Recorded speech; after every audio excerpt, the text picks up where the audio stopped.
Be good நேர்கள் அனைவருக்கும் எனது இனிய வணக்கம். நான் உங்கள் வாழ்க நலமுடன் ஜோதிடர் டிஜே சுந்தரபாண்டி.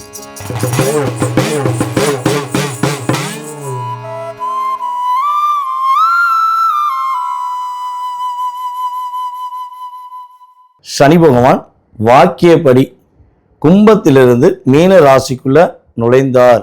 இவர் நுழைஞ்ச பிறகு என்னென்ன விஷயங்கள்லாம் நம்மளுடைய சனி பகவான் செய்ய போறார், உங்க லைஃப்ல என்னென்ன மாற்றத்தை கொடுக்க போறார், என்னென்ன முன்னேற்றத்தை கொடுக்க போறார், எந்தெந்த விஷயங்களில் நீங்கள் கவனமாக இருக்கணும் அப்படின்னு தான் நம்ம பார்க்க போகிறோம். ஸோ வீடியோ என்ன பண்ணுங்கன்னா ஸ்கிப் பண்ணாமல் உங்களுடைய ராசிக்கான பலனை முழுமையாக பாருங்கள். மாற்றமும் ஏற்றமும் சனி பகவான் மூலமாக உங்களுக்கு நடக்க போகுதுங்கிறது உண்மை. வாங்க வீடியோக்குள்ளே போகலாம்.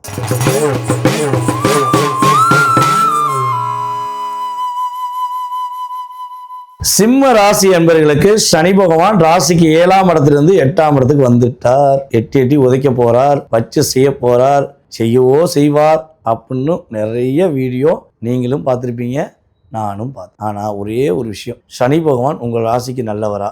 சூரியன் சனி சேர்ந்திருந்தா அப்பாவோட இருக்கிறதுக்கான வாய்ப்பு குறைவுன்னு சொல்லுவோம்.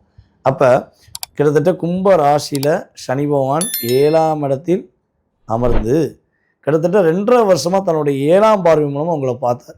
சிம்ம ராசிக்குன்னு உங்களுக்கு ஒரு தனி மரியாதை உண்டு, தன்னம்பிக்கை உண்டு. எதையுமே நினச்சா அப்படியே நின்ன மாதிரி செய்வீங்க. யாருக்கு பிரச்சனைனாலும் மேசராசிக்காரங்க எப்படி போய் ஸ்ட்ரென்த்தாக நின்று சமாளிப்பாங்களோ அதே மாதிரி நீங்களும் நின்று பேசுவீங்க, தவறுகளை சுட்டி காட்டுவீங்க. இதெல்லாம் 2.5 வருஷம் எங்கே போச்சு? 2.5 வருஷமாக உங்களோட லைஃப்பில் சனி பகவானுடைய பார்வையின் மூலமாக நிறைய மன அழுத்தம், உங்களையே நீங்கள் தேடக்கூடிய அளவுக்கு சனி பகவான் பார்வை உங்களை செதுக்கி செங்கல் ஆக்கிருச்சுன்னு சொல்லுவோம். அதே போல் அப்பாவளி உறவுகள் மூலமாக நிறைய பிரச்சனையை சந்திச்சிருப்பீங்க. இங்கிட்ட அம்மாவுக்கு ஹெல்த்து பிரச்சனை, அங்கிட்ட அப்பாவுக்கும் பிரச்சனை.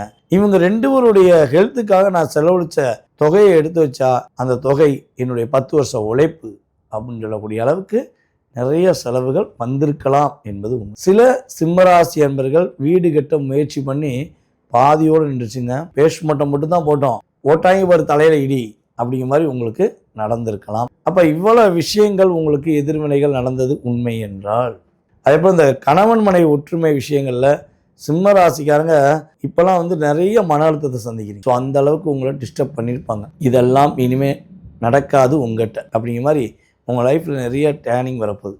நீங்கள் உங்களுடைய மகிழ்ச்சியை நீங்களே சந்திக்க போகிறீங்க. ஃபஸ்ட்டு தன்னம்பிக்கை வளரப்போகுதுங்க. ஏன்னா ஒரு மனிதனுக்கு மிகப்பெரிய முக்கியம் தன்னம்பிக்கை. அது சிம்மராசிக்கு ரொம்ப ரொம்ப முக்கியம். தன்னுடைய மரியாதை, தன்னுடைய கௌரவம், அதே போல் தன்னம்பிக்கை. இந்த 3ஐயும் நீங்கள் தேர்ந்த காலம் இனிமேல் கிடையாது. உங்களுடைய தன்னம்பிக்கை அதிகரிக்கும். மேக்சிமம் பார்த்திங்கன்னா இந்த 2026 நவம்பருக்கு அப்புறம் வேறு லெவலுங்க, சூப்பராக இருப்பீங்க. ஆனால் அதுலேயும் அடி வாங்குவீங்களான்னா ஓரளவுக்கு தப்பிச்சிருவீங்க. சரியா? நினச்ச விஷயத்தை நினச்ச மாதிரி முடிப்பீங்க. ஏன் ஓரளவுக்கு அப்படின்னா, உங்களுடைய ராசியில் கேது இன்னும் கிட்டத்தட்ட இந்த டிசம்பர் மாதம் வரையும் அமர்ந்திருப்பார் என்பது உண்மை. ஸோ அதில் நிறைய மாற்றம் வரப்போகுது. அதே போல் வீடு கட்டுவதற்கான முயற்சி, வெளிநாடு பயணங்கள், அதே போல் படிப்பில் வெற்றி பெறக்கூடிய வாய்ப்பு, அதே போல் அம்மாவுடைய உடல் ஆரோக்கியம், அப்பாவுடைய உடல் ஆரோக்கியத்தில் உள்ள பிரச்சனை எல்லாமே சரியாக போகுது. அப்பா வழி சொத்து கிடைப்பதற்கான பாக்கியம் உண்டு. ஆனால் அப்பா சொத்தை வித்துறக்கூடாது. இந்த காலகட்டங்களில் விற்கிறதுக்கு முயற்சி பண்ணுவாங்க. ஐயா இந்த இடத்த விற்றீங்கன்னா வேறு லெவலுக்கு வரும், உங்களுக்கு அப்படி வரும் இப்படி வரும்னு சொல்லுவாங்க. தயவுசெய்து செஞ்சிடாதீங்க, ஏமாற்றி வாங்கிட்டு போயிடுவாங்க. புரியுதா? சிம்ம ராசிக்காரங்க உறுதியாக தன்னுடைய தகப்பன் சொத்தையோ அல்லது அம்மாவளி சொத்தையோ விற்கக்கூடாது. விற்க முயற்சி பண்ணால் லாபம் குறைவு, நட்டம் அதிகம் என்பதை நீங்கள் மைண்டில் வச்சுக்கோங்க. ஸோ அதுக்கடுத்து நீங்கள் என்ன விஷயங்கள் செய்யக்கூடாது அப்படின்னா, உங்களுடைய தொழில் சார்ந்த விஷயங்களில் வெளிப்படையாக பேசுறது நிப்பாட்டுங்க. புதிய தொழில் தொடங்குவதாக இருந்தால் பார்ட்னர்ஷிப்பில் தொடங்கிடக்கூடாது.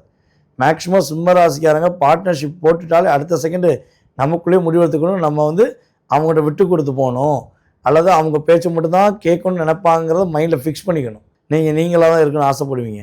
அவங்க என்ன பண்ணுவாங்க, உங்களை கண்ட்ரோல் பண்ணணும்னு ஆசைப்படுவாங்க. அதுவும் சிம்மராசி பெண்கள் பார்த்திங்கன்னா நட்புகள் அப்படின்னு வைக்கும்போது கொஞ்சம் எச்சரிக்கையாக தான் வைக்கணும். கணவன் மனைவி ஒற்றுமை இனிமேல் தான் படிப்படியாக மாற்றம் ஏற்படும். ஆனால் டிசம்பருக்கு அப்புறம் முன்னேற்றமே ஏற்படும். ஸோ இதிலெல்லாம் நீங்கள் ரொம்ப சந்தோஷமாக இருக்க போகிறீங்க. இதில் சில விஷயங்கள் நீங்கள் கவனமாக இருக்கணும் அப்படின்னா, பொருளாதாரம் சார்ந்த விஷயங்களை ரொம்ப எச்சரிக்கை. யாருக்காச்சும் பணத்தை கொடுக்க போகிறீங்கன்னா தயவுசெய்து கொடுக்காதீங்க. இந்த அங்கே கடன் வாங்கி தரேன், இங்கே கடன் வாங்கி தரேன், தயவுசெய்து வேண்டாம். ஏன்னா கொடுத்த பணத்தை நீ கேட்டாலும் குத்தம், நீங்கள் பேசுனாலும் குத்தம். அப்போ பணம் சார்ந்த விஷயங்கள் ரொம்ப ரொம்ப கவனமாக இருக்கணும். அதுக்கடுத்து உங்களுடைய குழந்தைகளுடைய உடல் ஆரோக்கியம் சார்ந்த விஷயம், குழந்தை பாக்கியம் விஷயங்களை ரொம்ப ரொம்ப கவனமாக இருக்கணும். அதுவும் நம்மளுடைய சிம்மராசி பெண்கள் கன்ஷியூவாக இருக்கீங்க அப்படின்னா தயவுசெய்து வாகனங்களை போகும்போது ரொம்ப ரொம்ப கவனமாக போகணும். அதுக்கடுத்து உங்களுடைய குழந்தைகள் சார்ந்த விஷயங்களை, உங்கள் குழந்தைகள் என்ன படிக்கிறாங்க, யார் கூட பேசுகிறாங்க, என்ன பண்ணுறாங்கிறத என்ன பண்ணணும், நீங்கள் செக் பண்ணிக்கணும். அதை விட்டுட்டு அசால்ட்டாக இருந்தீங்கன்னா உங்கள் குழந்தைகளை தவறான வழிக்கு கொண்டு போகிறதுக்குனே ஒரு டீம் இருக்காங்க. அது பெண்களும் இருக்காங்க, ஆண்களும் இருக்காங்க. இவங்களுக்கு நிகர் இவங்க இல்லை, இவங்களுக்கு நிகர் இவங்க இல்லைன்னு சொல்லி நான் யார் தெரியுமா அப்படின்னு காட்டுறதுக்குனே ஒரு டீம் இருக்காங்க. அப்போ நட்பாக இருக்கட்டும், அன்பாக இருக்கட்டும், அனைத்தும் உங்கள் மூலமாக கிடைப்பதற்கு நீங்கள் என்ன பண்ணணும், அரவணைத்து கொண்டு போகணும். சொந்த தொழில் தொடங்க இருந்தால் தனிப்பட்ட முறையில் தொடங்குங்க, அவசரப்படாதீங்க. ஸோ இதெல்லாம் நீங்கள் கரெக்டாக வழிபாடு செஞ்சு கரெக்டாக கொண்டு போனீங்கன்னா உங்கள் லைஃப் சூப்பராக இருக்கும். வேலையில் கொஞ்சம் அதிகமாக கவனம் செலுத்துங்க. இதெல்லாம் சிறப்பாக செஞ்சு நீங்கள் சிரமம் இல்லாமல் வாழ்வதற்கு உங்களுக்கு ஏற்ற வழிபாடு அப்படின்னு பார்த்தீங்கன்னா விநாயகரை பிடிச்சிக்கோங்க. விநாயகர் தான் உங்கள் லைஃப்பில் ஒரு வெற்றியை கொடுப்பார். இந்த டிசம்பர் மாதம் வரையும் கட்டாயமாக விநாயகர் வழிபாடு செய்யாமல் இருக்கக்கூடாது. காலைல எழுந்திரிச்சோன்னே பக்கத்தில் விநாயகர் இருக்கார், அவரை போய் பார்த்து தரிசனம் பண்ணுங்கள். பொதுவாகவே எல்லா தெய்வங்களும் ஒவ்வொரு இடத்துல இருப்பாங்க, ஆனால் விநாயகர் தான் எல்லா இடத்துலையும் இருப்பார். அவர் தான் வினையை தீர்ப்பவர். அப்போ நீங்கள் 8ஆம் இடத்துல சனி பகவான் இருக்கும்பொழுது விநாயகர் வழிபாடு செய்வது மூலமாக வெற்றி மட்டுமே சிம்ம ராசிக்கு உறுதி என்பதை கூறிக்கொள்கிறேன்.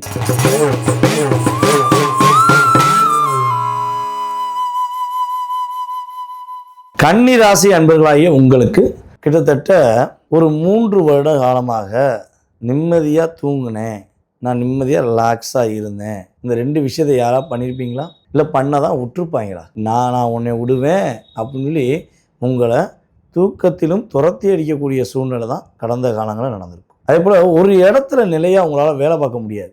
பல இடங்கள் வேலையை இடம் விட்டு இடம் மாறிக்கிட்டே இருந்திருப்பீங்க. இதுக்கு காரணம் நீங்களா? இல்லை, நீங்கள் யார்கிட்ட உண்மையாக நேர்மையாக உங்களுடைய வேலை சார்ந்த விஷயங்களை ரகசியங்களை சொன்னீங்களோ அவங்க என்ன பண்ணாங்க, உங்களை காப்பி பண்ணி பேஸ்ட்டு பண்ணி உங்களை வெளியே அனுப்பிட்டாங்க. அவங்க உங்களுக்கு அடுத்த ஸ்டெப்புக்கு போயிட்டாங்க. கிட்டத்தட்ட என்னை பொறுத்த கன்னிராசியில் நான் 10 வருஷமாக ஒரு இடத்துல இருந்தேன், நான் 15 வருஷமாக ஒரு இடத்துல இருந்தேன். ஆனால் என்னை எதுக்கு வேலையை விட்டு தூக்குனானே தெரிலங்க, தூக்கிட்டாங்க.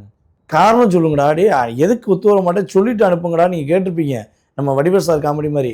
ஆனால் சொல்ல மாட்டேன், சொன்னால் இன்னும் கொஞ்சம் தெளிவாயிருவேன்னு சொல்லி உங்களை தெளிய வைக்கக்கூடாதுன்னு அதான் என்ன சொல்லுவாங்க, அந்த அளவுக்கு உங்களை லாக் பண்ணியிருப்பாங்க. கன்னிராசி என்பர்கள் முடியலைங்கிற வார்த்தையை நீங்கள் சொல்லவே மாட்டீங்க, ஆனால் சொல்ல வச்சாங்கல்ல, எவ்வளோ தூரம் சொல்ல வச்சாங்க. என்னால் முடியலைங்க சாமி, ஐயா விட்டுறா அப்படிங்கிற மாதிரி உங்களை முயற்சிகள் எல்லாத்திலும் தலையை கொடுத்தார்கள். நீங்கள் சின்னதாக ஒரு எஸ்எம்எஸ் பண்ணியிருப்பீங்க, ஹாய் வணக்கம்னு, என்ன பண்ணுறேன்னு தான் கேட்டிருப்பீங்க. நான் என்ன பண்ணால் உனக்கு என்ன, அதில் ஆரம்பிக்கும் பாருங்கள் பிரச்சனை. அதுக்கப்புறம் நீங்களே உங்கள் ஃபோனை தூக்கி உடச்சி போட்டு போயிருப்பீங்க. ஃபோனே வேண்டாம், இருந்தாதான பிரச்சனை, சிம் கார்டே கழட்டி போட்டுரு அப்படிங்கிற மாதிரி உங்களை அந்த அளவுக்கு கம்யூனிகேஷனை லாக் பண்ணியிருப்பாங்க.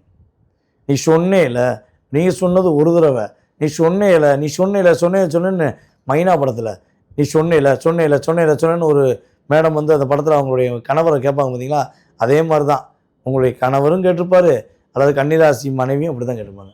சில அன்பர்கள் வந்து பார்த்திங்கன்னா கன்னிராசிக்காரங்க மன ரீதியாக பிரச்சனை, பொருளாதார ரீதியாக பிரச்சனை, முயற்சிகளில் பிரச்சனை, இந்த 3மே யாருனால பிரச்சனை, இவங்களால தான் பிரச்சனை. இப்போ உங்கள் லைஃப்பில் ஒரு பெரிய சேஞ்சஸ் வரப்போகுது.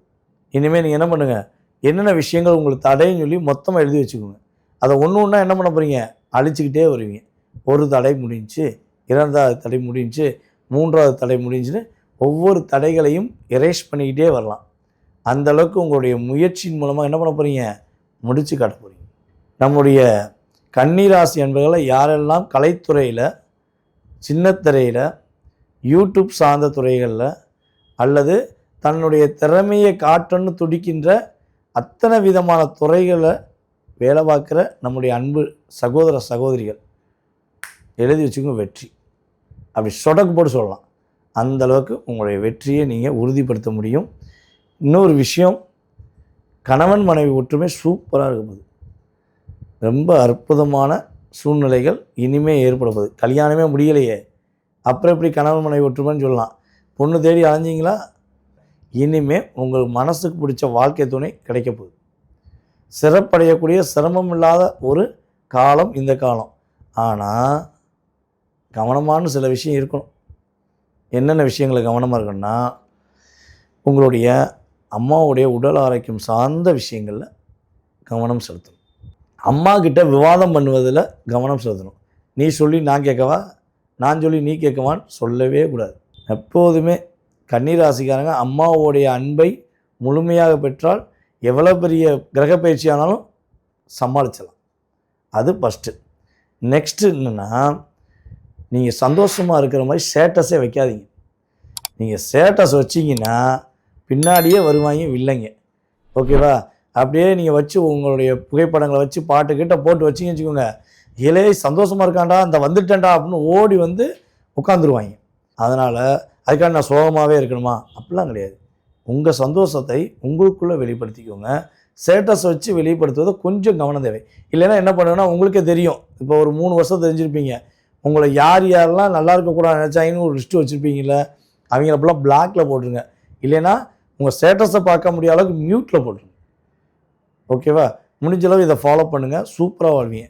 ஒரு டயலாக் இருக்குது தெரியுமா, கல்லடி கூட பட்டுடலாம் ஆனால் கண்ணடி படக்கூடாதுன்னு சொல்லுவாங்க. அதுவும் கன்னிராசிக்காரங்க கண்ணடி தான் அதிகம், கந்திஷ்டி தான் அதிகம்.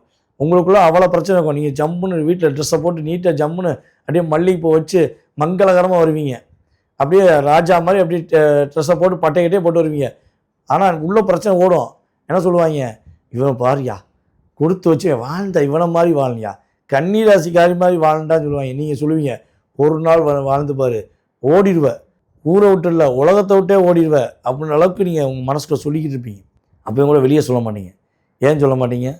என் மனசில் உள்ள வழியை சொல்லி நான் உன் சந்தோஷத்தை கெடுக்க விரும்பலை. அப்போ நீங்கள் மனசுக்குள்ளேயே அந்த வழியை வச்சுக்கிட்டு இருக்கீங்க. ஸோ இந்த வலி வேதனை எல்லாமே உங்களை விட்டு போக போகுது. சூப்பராக இருக்கக்கூடிய அற்புதமான காலம்.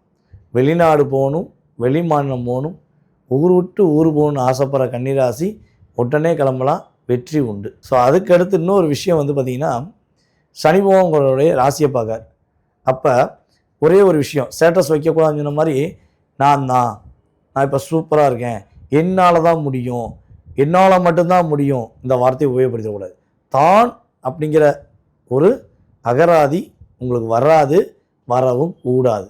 நான் சொல்ல புரியுதா உங்களுக்கு? தூண்டி விடுவாங்க, ஏய் நீ தான் சூப்பராக பண்ணுற, நீ தான்மா அற்புதமாக பண்ணுற அப்படிம்பாங்க. நீங்கள் போய் பக்கத்தில் உள்ளவங்க போய் என்னால் தான் முடிஞ்சு அப்படின்னு சொல்லுவீங்க, வச்சிருவாங்க, செஞ்சுருவாங்க. ஓகேவா? கொஞ்சம் கவனம். அதுக்கு அடுத்தபடியாக அப்படின்னு சொல்லி பார்த்தீங்கன்னா, பொதுவாகவே வண்டி வாகனங்களை போகும்போது வண்டி எதுக்கு யூஸ் பண்ணுறோம்? இங்கேருந்து வீட்டிலேருந்து அலுவலகத்துக்கு போகிறதுக்கு, அலுவலகத்துலேருந்து வீட்டுக்கு வர்றதுக்கு, இல்லை தேவையான இடங்களுக்கு போகிறது தான் வண்டியை யூஸ் பண்ணுறோங்கிற மைண்டை செட் பண்ணிக்கணும். நான் ஓவர்டேக் பண்ணுவேன், நான் வீலிங் பண்ணுவேன், ரோலிங் பண்ணுவேன்னா ஒன்றுமே பண்ணாதீங்க. பண்ணணுன்னு முடிவெடுத்த நாள் பக்கத்தில் ஒரு ஆஸ்பத்திரி, உங்களுக்கு தெரிஞ்ச ஆஸ்பத்திரியில் முதலே சொல்லி வச்சுருங்க, நான் வீலிங் பண்ண போகிறேன், ரோலிங் பண்ண போகிறேன், ஒரு பெட்டு ரெடி பண்ணி வைங்க, சீக்கிரம் வந்துடுவேன், சிரமப்படாமல் வந்துடுவேன்னு சொல்லி வச்சுக்கோங்க.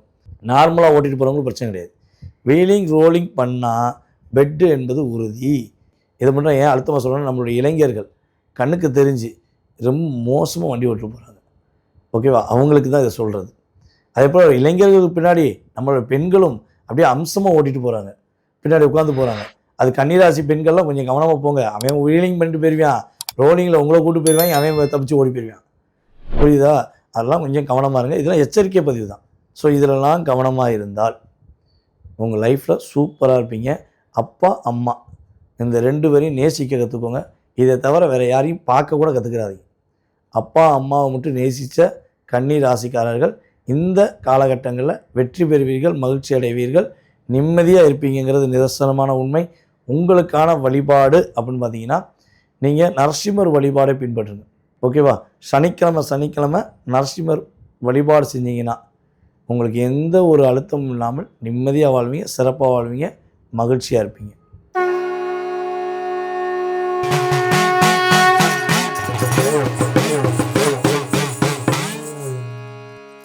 இந்த பி குட் சேனலில் நல்ல விஷயம்ன்றதுனால நீங்கள் எல்லாருக்கும் போய் சேர்கிற மாதிரி நல்ல எல்லாருக்கும் ஷேர் பண்ணணும்னு உங்களை பணியும்பா கேட்டுக்கொள்கின்றேன்.